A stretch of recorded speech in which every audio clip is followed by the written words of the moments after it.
请问有一句俗语伫咧讲：一年新妇，两年画赌，啊3年的安怎 ？A. 师傅 B. 钦妇 C. 领书。你有40秒的时间。一年新妇，两年画赌，3年一定会押韵。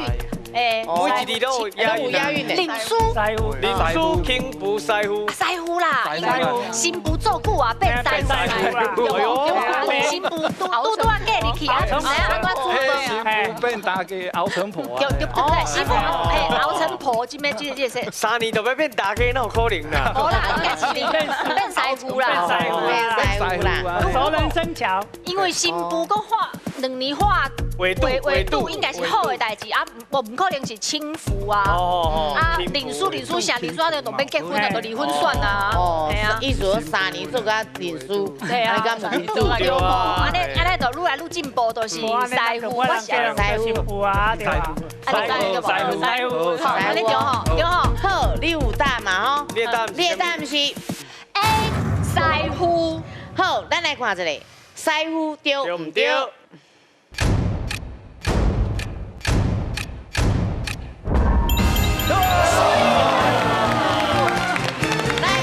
恭喜有得到8000咯！咱请老师来解释。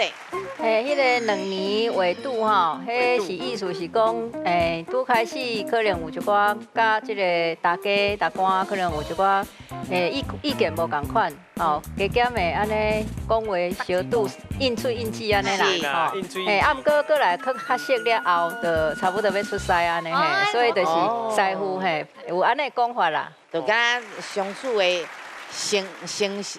成的程度啦。哦，愈来愈好。嘿，愈来愈好，就敢若学师啊啦，就搁变朋友啊。我是要甲大家讲吼，答题的秘方就是讲你爱吼，闭关就是讲你爱去推理。